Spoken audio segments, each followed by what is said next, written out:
ሰላም እንደምን ቆያችሁ እንደምን ሰነበታችሁ የተከበራችሁ አድማጭ ተመልካቾቼ መሳይ ተስፋዬ ነኝ ዳግም ተመልሻለሁኝ ስለ ክለባችን አርሰናል ሰፋ ያሉ እንግዲህ መረጃዎችን አደርሳችኋለሁኝ ዛሬም በሌላ ፕሮግራም መጥቻለሁኝ እጅግ በጣም ጥልቅና ረጅም ነው ቪዲዮ ስለዚህ ላይክ እና ሰብስክራይብ በማድረግ እንድትጀምሩ ጋብዛችኋለሁኝ እስከ መጨረሻውም የአርሰናል ደጋፊዎች በትዕግስት እንድትከታተሉት ፕሮግራሙን ጋብዛችኋለሁኝ አትቆጩበትም ጨርሳችሁ ብትከታተሉት ሰፊ ዕውቀት ምናልባትም ስለ ክለባችሁ መልማይ የምታቆበትን አጋጣሚ ልፈጥርላችሁ ነው የመጣሁት አርሰናል የበለጠ በዚህኛው የዝውውር መስኮት ከወጣቶች ጋር ስሙ በተደጋጋሚ ሲያዝ እየሰማን ያለ ይመስለኛል ላለፉት አመታት በመድፈኞቹ ቤት ምናልባትም ከክለቡ ውስጥ ከጠፉ ነገር ግን የክለቡ ማንነት ከሆኑ እንግዲህ የዝውውር መንገዶች መካከል ወጣቶችን ወደ ቡድኑ ማምጣት እንደሆነ ይታወቃል የበለጠ አርሰናል ግልጽ ነው በ100 ሚሊዮን እንዲሁም ደግሞ በተለያየ ከፍተኛ ገንዘብ ዝውውሮችን የሚጨርስ አይነት ቡድን ሆኖ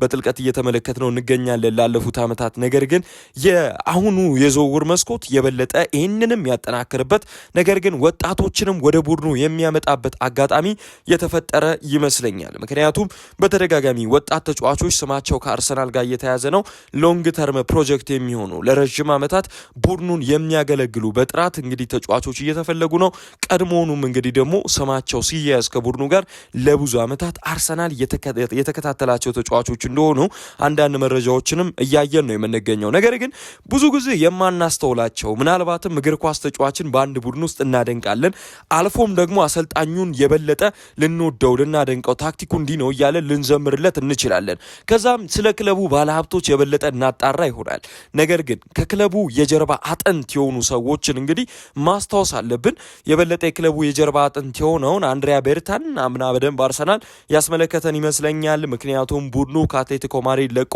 አርሰናልን ሲመርጥ ኤዱ ከለቀቀ በኋላ ይሄን ሰው በተደጋጋሚ ስሙን የሰማነው ይመስለኛልና በጣም ድንቅ ሆኖ እንግዲህ የዝውውር መስኮቱን ባለፈው እንዲጀምርም ሆኗል ነገር ግን የተሳካ ዝውውር ነበር ያደረገው ወይ እያንዳንዱን ካልን ሁሉም ላይ እንደዚህ አይነት ኳሊቲ ላናገኝ እንችላለን ነገር ግን እጅግ በጣም ለረጅም አመታት ቡድን መገንባት የሚችል አይነት ሰው እንደሆነ አይተናል እሱ ጋር ደግሞ ተጣምሮ የሚሰራውን ሰው ዛሬ በደንብ ልንመለከት ወደድኩኝ ይሄ ሰው ማን ነው የሚለውን ቀደም በየም እንግዲህ ጽፌላችኋለሁኝ ማለት ነው ይሄ ሰው ማን ነው እስኪ ማን ይመስላችኋል በምን አይነት ሁኔታ ውስጥ ያለ ለስንት ተጫዋቾች እንግዲህ በትልቅ ኳሊቲ እንዲጫወቱ ማድረግ የቻለ መልማይ ወይንም ደግሞ ስካውት ነው ብዙ ጊዜ መልማዮች በእግር ኳስ ውስጥ ትኩረት አይሰጣቸውም መልምለው ካመጡ በኋላ ያ ተጫዋች ስሙ ገኖ ሲወጣ እንመለከታለን እነሱ ግን እንዳልኳችሁ ከመጋረጃ ጀርባ ቲያትሩን አድምቀው ከሰሩ በኋላ የሚደበቁ አይነት ሰዎች አሉ አይደል እንደዛ ናቸው እግር ኳስ ላይ ብዙ ጊዜ ምን እንመለከታለን መልማይ ስፖርቲንግ ዳይሬክተር የክለቡ የተለያዩ ሲኢኦዎች ብዙ አንመለከትም ስማቸው ገኖ ሲወራ መልማዮች ግን ትልቁን የቤት ስራ ምናልባት ሊወጡ የሚችሉ በአንድ ቡድን ውስጥ አንድ ተጫዋች ኳሊቲውን ተመልክተው ለአሰልጣኙ እንግዲህ ሪኮመንድ የሚያደርጉ አይነት ሰዎች ናቸው ቀድሞውኑም ግን ከስፖርቲንግ ዳይሬክተሩ ጋር በጥልቀት መስራት ይጠበቅባቸዋል እነሱንም ወደ ቡድን ሊያመጣቸው የሚችለው ስፖርቲንግ ዳይሬክተሩ እንደሆነ እናውቃለን ታዲያ ይህንን በስፋት እስኪ ለመመልከት እንሞክር አንድሪያ ቤርታ ወደ አርሰናል ከመጣ በኋላ አንድን ስም ለአርሰናል እንግዲህ አመራሮች እንዲያመጡለት ጠየቀ ይሄ ሰው ማን ነው ምንነቱ ምንድነው በየት ተገኘ የሚለውን እንመልከት ማውሪዚዮ ሚቼል ይባላል ማውሪዚዮ ሚቼል እንግዲህ በሮም ነው የተወለደው በጣሊያን እንግዲህ ጣሊያናዊ ነው በወረሃ ሜይ በ28 ማለት ነው 1968 ላይ እቺን ምድር ተቀላቀለ ምናልባትም ይሄ ሰው ለጣሊያን እግር ኳስ በተለይ ደግሞ በምልመላ ደረጃ በጣም ኤክስፐርት ነው ብለው ብዙ ጣሊያኖች የሚናገሩለት ነው ምክንያቱም የስራ ፕሮፋይሉን በጥልቀት ከተመለከታችሁት ይህንን የሚያሳይ ስለሆነ ማለት ነው ከዚህ ቀደም በዩዲኒዜ ሰርቷል በብሬሺያ ሰርቷል በቦሎኛ በናፖሊ በሄላስ ቬሮና የሰራ ሰው ስለሆነ የበለጠ ለጣሊያን እግር ኳስ ኤክስፐርት ነው ብለው ብዙዎች በስካውቲንጉ ደረጃ የሚናገሩለት አይነት ነው እጅግ በጣም ድንቅ ተጫዋቾችን ማምጣት ያቀበታል እሱን ወደ በኋላ በስፋት እንመጣበታለን ነገር ግን መነሻውን ስንመለከት የበለጠ በዲግሪ ደረጃ በነገራችን ላይ በሳፒየንዛ ዩኒቨርሲቲ ነው በነገራችን ላይ መጀመሪያ ዲግሪውን መስራት የቻለው ሳፒየንዛ ዩኒቨርሲቲን ደግሞ ስናስታውስ በጣሊያን ውስጥ ካሉ እጅግ በጣም ብዙ እንግዲህ ሊቃኖችን የሚያወጣ በጣም ሰፊ የሆነ ዩኒቨርሲቲ እንደሆነም እንግዲህ መረጃዎች ያሳያሉ። የመጀመሪያ ዲግሪውን በዛው ነበረ ሊሰራ የቻለው ማለት ነው። በሳፒየንዛ ዩኒቨርሲቲ ውስጥ ሊያገኝ ችሏል። እጅግ በጣም ጭንቅላቱም በነገራችን ላይ ድንቅ ነው ይሉለታል። እግር ኳስና አይምሮ ግን የተጣመረ ነገር ነው፣ በሜዳ ላይም ከሜዳም ውጪ በእንዲህ አይነት የስራ ዘርፍ ላይ ላሉ ሰዎች። ምክንያቱም ስካውት ለማድረግ የበለጠ የተጫዋቹን ኳሊቲ ለመመልከት የበለጠ ብሩህ አይምሮ የሚፈልግ ይመስለኛል። ታለንትን አውጥቶ ለመመልከት ይህ ተጫዋች ምን ላይ ነው ጠንካራ የሚሆነው፣ ድክመቱስ ምንድን ነው እያሉ ማብራሪያዎችን ለመስጠት እንደ ማውሪዚዮ ሚቼል ሳፒየንዛ ዩኒቨርሲቲ ግዴታ ገብታችሁ መመረቅ እንግዲህ ባይጠበቅባችሁም ብሩህ አይምሮ ሊኖራችሁ ግን ይገባል ለማለት እወዳለሁኝ። ስለዚህ ሰው የበለጠ ስንመለከት መጀመሪያ ስራውን የጀመረው በነገራችን ላይ 2001 ላይ ነበረ ኡዲኒዜም የሚታወቅ አይነት ቡድን ነው። በጣሊያን ውስጥ ወጣት ተጫዋቾችን ማፍራት የሚችል አይነት ቡድን እንደሆነ ከዚህ ቀደም አስመልክቶናል። የሱ የበለጠ ግን የስራ እንግዲህ አቅም መታየት የጀመረው በብሬሻም ከሄደ በኋላ ነው ይሉለታል ብዙዎች። ብሬሻ ውስጥ ከ2008 እንግዲህ ከኡዲኒዜ ከለቀቀ በኋላ እስከ 2010 ድረስ በስፖርቲንግ ዳይሬክተርነትም ሲሰራ ተመልክተነዋል። እናም ደግሞ ማሬክ ሃምሺክንም በነገራችን ላይ በናፖሊ ቤት ማምጣት የቻለ ሰው ነው። 2010 እስከ 15 ባለው ጊዜ ውስጥ እጅግ በጣም ድንቅ ፊርማዎች ከሚባሉት ውስጥ ከ2010 እስከ 15 በሰራበት ጊዜ ላይ ማሬክ ሃምሺክን ይሄ ተጫዋች ምን ያህል በናፖሊ እግር ኳስ ታሪክ ውስጥ ምን ያህል ሌጀንድ ተብሎ እንደሚጠራ ብዙዎቻችን እናውቃለን። ማሬክ ሃምሺክን ደግሞ ለትውስታ ያህል ጭንቅላታችሁ ላይ እስኪ ላምጣላችሁ፣ ጸጉሩ ቁርጡን ብዙዎች ያስታውሱለታል። ወደ ላይ በጣም ከፍ ያለ አይነት የጸጉር ስታይል መሀል አናቱ ላይ የሚያሳድግ አይነት ተጫዋች ነው። በነገራችን ላይ ማሬክ ሃምሺክን ብዙዎቻችሁ ታውቁታላችሁ። በናፖሊ ቤት ግን አይነኬ ታሪክ ካላቸው ሌጀንዶች ተርታ መሰለፍ የቻለ ተጫዋች ነው። ማንም ሳያውቀው በፊት እሱ ነበረ ሊያስፈርመው የቻለው ሚሼል ማለት ነው።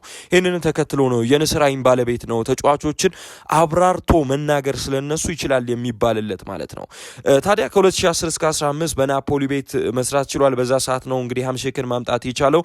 ከዛም በኋላ በ2015 ከለቀቀ በኋላ ደግሞ በቬሮናና በቦሎኛ የሰራበትንም አጋጣሚ ብዙዎች ያስታውሱለታል። ከዛ ወደ ናፖሊ ነበር የተመለሰው። በነገራችን ላይ ወደ ናፖሊ ከተመለሰም በኋላ ድንቅ ፊርማዎችን ማድረግ የቻለ አይነት ሰው ተደርጎ ይቆጠራል። ምክንያቱም በ2018 እስከ 2025 ባለው ወቅት ውስጥ ካሊዲዮ ኩሊባሊን በነገራችን ላይ በ8 ሚሊዮን አካባቢ ነበር ሊያስፈርም የቻለው። ካሊዲዮ ኩሊባሊ በትልልቅ የእንግሊዝ ፕሪሚየር ሊግ ቡድኖች በአንድ ወቅት የሚፈለግ ተጫዋች የነበረ እንዲሁም ደግሞ ለቼልሲ ፊርማውን አኑሮ በቼልሲ ቤትም የተመለከት ነው። ለናፖሊ ግን እንደ ሃምሺክ ሁሉ ሌጀንድ የሚባል አይነት ተጫዋች እንደነበረም ማስታወስ ያለብን ይመስለኛል። እጅግ በጣም ድንቅ ተከላካይ፣ ምናልባትም በአፍሪካም ከተመለከትናቸው ሴኔጋላዊ ሆኖ እጅግ በጣም ጥራቱን ለበርካታ ዓመታት ማሳየት የቻለ አሁን ላይ በሳውዲው ቡድን አልሂላል ቤት እየተጫወተ የሚገኝ ተከላካይ እንደሆነ ይታወቃል። የቅርብ ጊዜ ፊርማዎቹ ግን እጅግ በጣም ለየት ያሉና አሁንም በአውሮፓ መድረክ እንግዲህ ትልቅ ተጽዕኖ እየፈጠሩ ያሉ ተጫዋቾችን መፍጠር የቻለ ነበረ ሚሼል። ስካውቲንጉ ልዩ ነው ሲባል ዝም ተብሎ አይደለም። ለዛ ነው ጭንቅላቱ ብሩህ ነው ብሎ ብዙዎች የሚናገሩለት።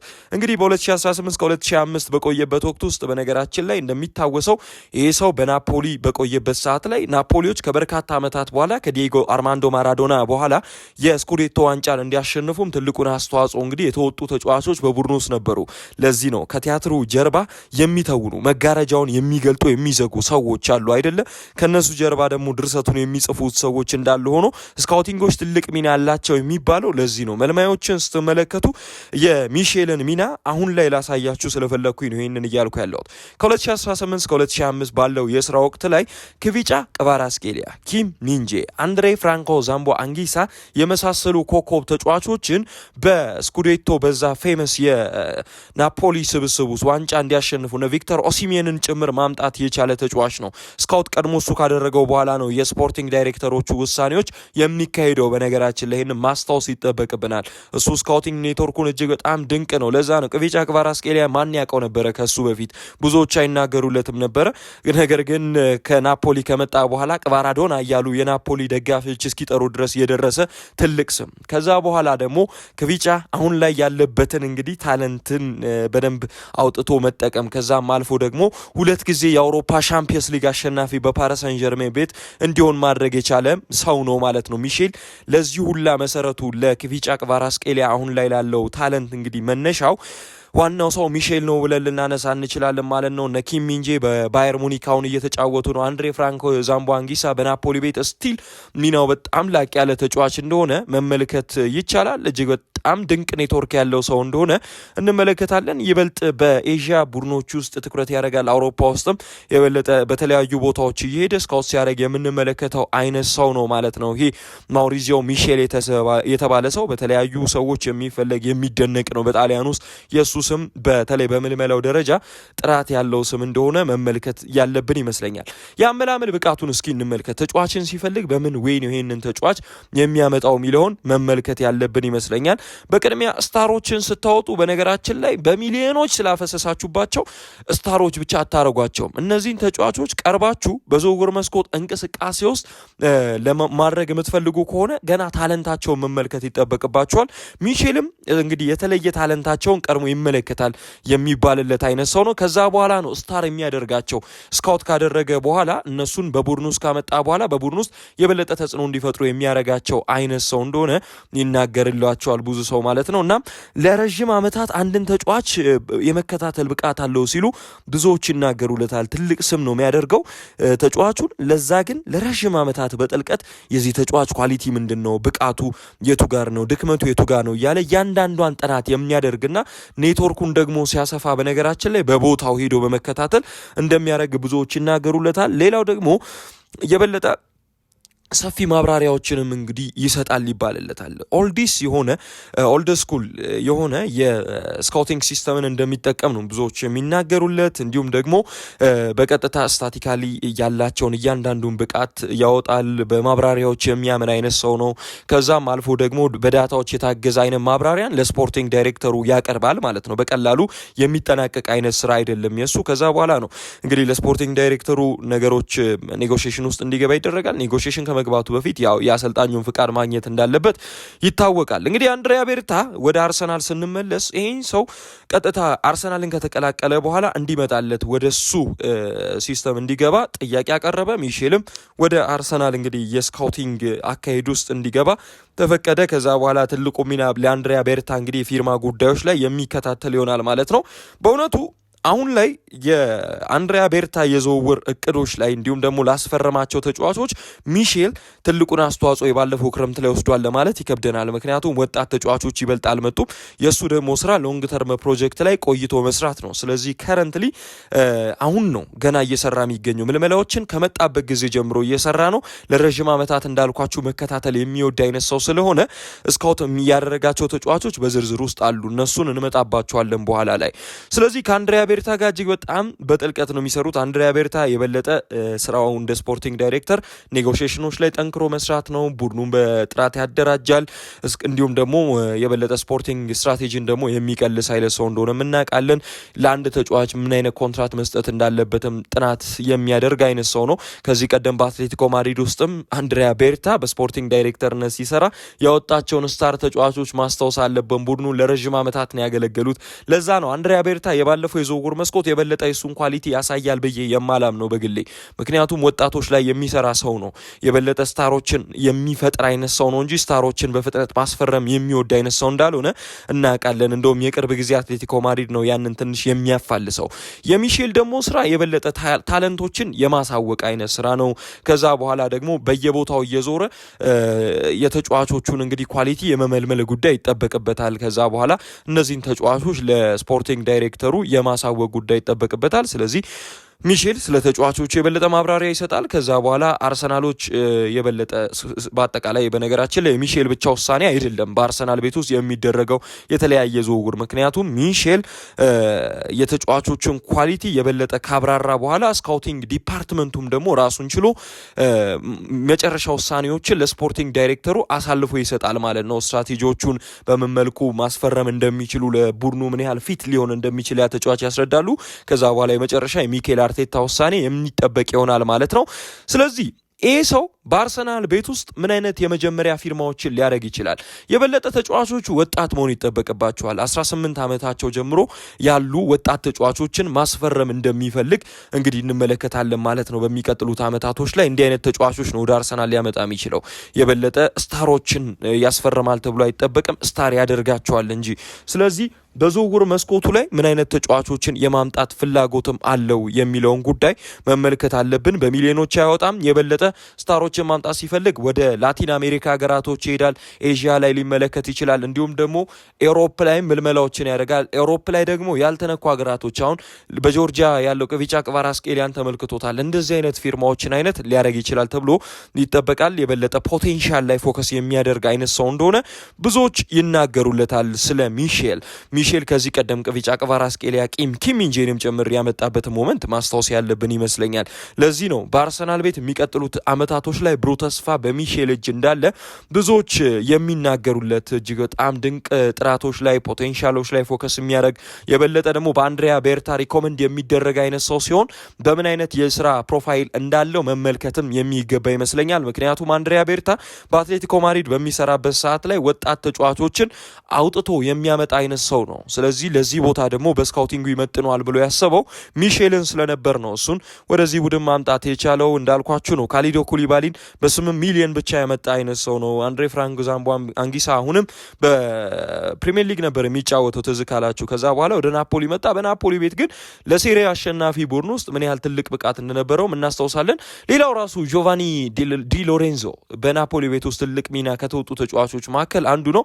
ኢቨን በቡድኑ በአምበልነትም የሚያገለግል አይነት ተጫዋች ሆኖ እንመለከተዋለን። ስለዚህ ትልልቅ ተጫዋቾችን ማምጣት አይደለም የሱ ስራ፣ ትልልቅ ፖቴንሻሎችን አምጥቶ ለዓለም ማሳየት ነው። የበለጠ ከዚህ ቀደም በናፖሊ ቤት ደግሞ ይህንን ማስመስከር ችሏል። በነ ብሬሺያ፣ በነ ቦሎኛ፣ በነ ሄላስ ቬሮና የሰራ አይነት ፕሮፋይል ያለው ሰው ነው። ታዲያ ሚሼል በዚህኛው የዝውውር መስኮት ምን አይነት ተጫዋቾች ላይ አይኑን ጣለ የሚለውን እንመልከት። እንዳልኳችሁ ነው አንድሪያ ቤርታ ብዙ ነገሮችን ይቀልሳል። ለዚህ ደግሞ የመቀለስ ሚስጥሩ ደግሞ ማውሪዚዮ ሚሼል ሆኖ እናገኘዋለን ማለት ነው። ሚሼል ይኸውላችሁ በዚህኛው የዝውውር መስኮት በአርሰናል ቤት ውስጥ እየወጡ ያሉ ስሞችን ማስታወስ አለብን። እነ ክሪስቶስ ሶሊስን መመልከት ይቻላል። እነ ጄሬሚ ሞንጋንም ማንሳት ይጠበቅብናል። ለእንዲህ አይነት ስሞች ደግሞ ዋናው መሰረት ሚሼል ሆኖ እናገኘዋለን። ወጣት ተጫዋቾችን ይበልጥ አጠናክሮ እንግዲህ መስራት የሚወድ አይነት ሰው ነው ሲሉ ብዙዎች ይናገሩለታል። ታዲያ አርሰናል በዚህኛው የዝውውር መስኮት ደግሞ ወጣት ተጫዋቾች ላይ በባልተለመደ መልኩ ላለፉት ዓመታት ከራቁበት ወደሚመስለው ስራ እየተመለሱ ይመስላል። ምክንያቱም የበለጠ እነ ክሪስቶስ ሶሊስ ስማቸው ሲነሳ ከአርሰናል ጋር ዝም ተብሎ አይደለም። የበለጠ ቡድኑ አርሰናል እንግዲህ በዝውውር መስኮቱ የተጫዋቾችን ማስፈረም ሲፈልግ ትኩረትን አድርጎ የሚሰራበት አይነት አሁን የወጣቶች ስትራቴጂ እንደቀለሰ ለመመልከት የሚያስችል አይነት አጋጣሚ ይመስለኛል። ሌላው አዩብ ቡዋዲንም መመልከት አለብን። አዩብ ቡዋዲ ለረጅም ወራት ነው አርሰናል ሲከታተለው የነበረው። አሁን ላይ ዓለም ዋንጫው ከመጣ በኋላ የበለጠ ስሙ ከአርሰናል ጋር ተያያዘ ምናምን የሚል መረጃ ይወጣል እንጂ ለረጅም ወራት ኢቭን ጥር ላይ በዝውውር መስኮቱ አርሰናል ይፈልገዋል ተብሎ ስሙ ሲነሳ የነበረ አይነት ተጫዋች እንደሆነ ማስታወስ አለብን። ክሪስቶስ ሶሊስን ወደ ክለብ ብሩዥ ሄዶ ተመልክቶታል። የበለጠ እሱን ስካውት እንዳደረገው መረጃዎች ያሳያሉ። ወጣት ተጫዋች ነው ክሪስቶስ ሶሊስ 22 ጎሎችን በክለብ ብሩዥ ቤት ባለፈው የውድድር ዓመት ማስቆጠር የቻለ በጣም አሲስት የሚያደርግ ክሬቲቪቲው ላይ ያለ ድሪብሊንግ ላይ በጣም መስራት የሚችል መከላከል የሚችል ዊንገር እንደሆነ ይነገርለታል። ቅቪቻ ክቫራትስኬሊያን ኦልሞስት ያስፈረመበት ሞመንት በናፖሊ የሚያስታውስ አይነት ዝውውር በአርሰናል ቤት ምናልባት አለ የሚሉት ስለ ክሪስቶስ ሶሊስ ሲነሳ ለዚህ ነው። 22 ጎሎች ያስቆጥሮ 29 እንግዲህ አሲስቶችን ማድረግ ቀላል አይደለም በክለብ ብሩዥ ቤት ማለት ነው። ባለፈው የውድድር ዓመት በጣም ጎሎችን የሚያስቆጥር ዊንገር በዚህ ሰዓት ላይ ይፈልጋል። ክሪስቶስ ሶሊስ ያንን የሚያሟላ ነው። በሱም ተመልምሏል ማለት ነው። ጀሬሚ ሞንጋ ሌላው ነው። ጀሬሚ ሞንጋ ገና በጣም ወጣት ተጫዋች በሌስተር ሲቲ ቤት ውስጥ በተለያዩ በአውሮፓ 10 የሚደርሱ ቡድኖች እንደውም እሱን ይፈልጉታል። አርሰናል 10 ሚሊዮን ፓውንድ ለማቅረብ ዝግጁ ነው። ነገር ግን በጣም ብዙ ቡድኖች ይፈልጉታል እየተባለ ነው። ያው እንደ ክሪስቶስ ሶሊስ አይደለም። ክሪስቶስ ሶሊስ በቀጥታ ቢመጣ በመጀመሪያ ቡድን ውስጥ የሚጫወት አይነት ተጫዋች ነው። ነገር ግን ጀሬሚ ሞንጋ በወጣት ቡድን ውስጥ መጀመሪያ ተጫውቶ የሚያልፍ ነገር ግን በአርሰናል ቤት ውስጥም አንዳንድ ጨዋታዎች ላይ ድል ሊያገኝ የሚችል አይነት ተጫዋች ነው። እጅግ በጣም ታዳ ታዳጊ ነው። በጣም ድሪብለር ነው። በነገራችን ላይ የዚህን ተጫዋች ብቃት ስንመለከት የሚያስገርመው የድሪብሊንግ አቢሊቲው እንደሆነ እንመለከታለን። በጣም ጥራት ያላቸውን ኳሶች ለቡድን አጋሮቹን በመስጠት የሚታማ አይነት አይደለም ይላሉ በሌስተር ሲቲ ቤት የተመለከቱት እንግዲህ ሰዎች። ነገር ግን 10 ሚሊዮን ፓውንድ ብቻ በማቅረብ ይህንን ለረዥም ጊዜ የሚያገለግል አይነት ተጫዋችን ሊያስፈርሙት ይችላሉ። በነገራችን ላይ ለክለብ ብሩዥም ክሪስቶፈር ስቶሊዝን ለማስፈረም አርሰናሎች እስከ 35 እስከ 40 ሚሊዮን ፓውንድ ድረስ ብቻ ሊያወጡ ይችላሉ የሚል መረጃ ነው የሚያሳየው። ሞሮካዊውን ተጫዋች ቢሆን አርሰናል ለረዥም ጊዜ ሲከታተለው ቆይቷል አዩብ ቡዋዲን። ስለዚህ የሚቀጥሉት ቀናቶች ላይ እስከ 70 ሚሊዮን እንግዲህ ሊያወጣበት ይችላል። እንደውም አርሰናል በዚህ ተጫዋች ዝውውር ላይ ተዘናጋና የበለጠ ማርኬት ቫልዩ አሁን ባለም ዋንጫ ምክንያት ከፍ አለ እየተባለ ይገኛል። ምክንያቱም አርሰናል ቀድሞ ነው ሲመለምለው የነበረው ለምንድን ነው እርምጃዎችን ቀድሞ ያልወሰደው የሚል ጥያቄ እየተነሳበት ስለሆነ ማለት ነው። ታዲያ እንዲህ አይነት ፊርማዎችን የሚያደርግ በዚህ ሰዓት ላይ ጥራት ያለው ከስፖርቲንግ ዳይሬክተር ጋር በጥልቀት የሚሰራ ስካውት ሲገኝ አርሰናል የበለጠ በዚህኛው የዝውውር መስኮት ወጣት ተጫዋች ላይ እንደሚሰራ ፍንጭ የሚሰጥ ነው። በነገራችን ላይ ጄምስ ኤሊስ የተባለም ሌላ ስካውት በአርሰናል ቤት ውስጥ እንዳለ ለመመልከት ይቻላል። የበለጠ ሚሼል ግን በዚህኛው የዝውውር መስኮት የቤልጂየምን ሊግ ተመልክቷል። ከዛም ደግሞ የፍራንስ ሊግን ተመልክቷል። ወጣት ተጫዋች የሆነውን እንግዲህ አዩብ ቡዋዲን ቀደም ብሎ ማለት ነው ጄሬሚ ሞንጋን ተመልክቷል። ሌሎች ወጣት ተጫዋቾችም በአርሰናል ቤት ለረጅም ዓመታት ምናልባት ኢላማ ተደርጎባቸው በሚቀጥሉት ጊዜያቶች ላይ ልንመለከታቸው እንችላለን ተብሎ ይጠበቃል። ነገር ግን የሚሼልና የማውሪዚዮ ሚሼልና የአንድሪያ ቤርታ ጥምረት የዚህኛው ክረምት የወጣቶች የረዥም ጊዜ የአርሰናል ቡድን ውስጥ ግንባታ ይጠበቃል። አርቴታም አሰልጣኝ አይደለም ማናጀር ነው ለማስታወስ ያክል። ስለዚህ በእነሱ የዝውውር እንግዲህ እቅዶች ላይ የበለጠ ሚና ሊወጣ አይነት የሚችል ሰው ይመስለኛል። ስለዚህ እስኪ ስለ ሚሼል ያላቸው አመለካከት ምንድን ነው? አሁን ላይ ወጣት ተጫዋቾች አርሰናል ይፈልጋል። ነገር ግን በዛው ልክ ደግሞ በአውሮፓ ውስጥ ቻምፒየንስ ሊግ ፋይናልን የደረሰ ቡድን ነውና ዋንጫውን ማንሳት ቀጣይ ዓመት የሚጠብቅበት አይነት ቡድን ነውና ወርልድ ክላስ ተጫዋቾችን ማስፈረም ይጠበቅበታል። ለዚህ አንድሪያ ቤርታ ሚናውን ይወጣል። ማውሪዚዮ ሚሼል ጣሊያናዊው ድንቅ ስካውት ደግሞ የሚቀጥሉት ዓመታቶች ላይ ለአርሰናል ወሳኝ ሚናን ከመጋረጃው ጀርባ የሚተውን ይሆናል ማለት ነው። ስለ ሚሼል ይህን ያላልኳችሁ አዩብ ቡዋዲ፣ ጄሬሚ ሞንጋ፣ ክሪስቶፈር ስቶሊዝን የበለጠ እየሰራባቸው ይገኛል። የሚቀጥሉ ቀናቶች ላይ ወደ አርሰናል የሚመጡ ከሆነ የዚህ ሰው ሚና እጅግ በጣም ላቅ ያለ ነው። እስኪ የእናንተ ሀሳብ ምንድን ነው? ሀሳባችሁን ኮመንት ሴክሽን ላይ ያጋሩኝ። ሰብስክራይብ ማድረግ እንዳይረሳ። አብራችሁኝ እስከዚህ ደቂቃ ድረስ ስለነበራችሁ አመሰግናለሁ። የበለጠ ስለ አርሰናል መረጃዎችን በሚቀጥሉት ቀናትም ለእናንተ አደርሳለሁኝ። አመሰግናለሁ። ቸር ቆዩልኝ።